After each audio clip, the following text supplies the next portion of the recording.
नमस्कार मित्रांनो, एक टाइम अँड स्पीडचं चांगलं उदाहरण तुमच्या समोर घेऊन आलो आहे की एक व्यक्ती 140 किलोमीटरचे जे अंतर आहे 15 तासात जातो, तो या प्रवासातील काही अंतर 14 किलोमीटर प्रति तास वेगाने बसने जातो आणि उर्वरित अंतर जे आहे ते 7 किलोमीटर प्रति तास वेगाने सायकलने जातो.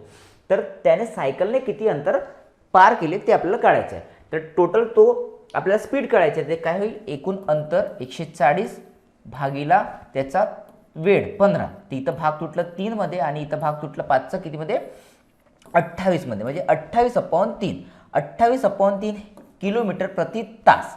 हे काय झालं, त्याची सरासरी स्पीड झाली. काय झाली, त्याची सरासरी स्पीड. आता आपण इथं एलिगेशन लावू शकतो. 14च्या स्पीडने तो बसने चालला आणि सायकलने चालला तो 7च्या स्पीडने. ह्या दोघांना एकत्रित केलं तर ही स्पीड बनत आहे 28/3. बरोबर आहे, 28/3. पण अपॉनमध्ये 3 आहे, प्रॉब्लेम देईल. तर काय करायचं, इथं मल्टिप्लाय बाय 3, इकडे मल्टिप्लाय बाय 3 आणि इकडे पण मल्टिप्लाय बाय 3. ठीक आहे.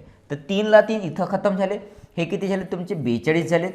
14 3 42 आणि हे किती झालेत 21 झालेत. 7 3 21, म्हणजे 28 मधून 21 गेले, उरलेत किती 7.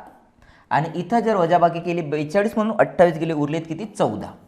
म्हणजे रेशो तुटला किती 1:2 मध्ये. 1:2 मध्ये म्हणजे जे त्यांच्या टाईम आहे त्याचा रेशो किती आहे 1:2. 1:2. तर टोटल टाईम किती होईल, आता टोटल टाईम किती होईल 2 आणि 1 3.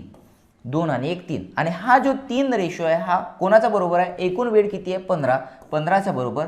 तर तो जो आहे सायकलने कितीच्या रेशोने गेला 2च्या रेशोने. तर 2 बरोबर किती, तर 2 बरोबर किती, इथं भाग तुटलं कितीमध्ये 5 मध्ये आणि 5 दुने किती झाले 10.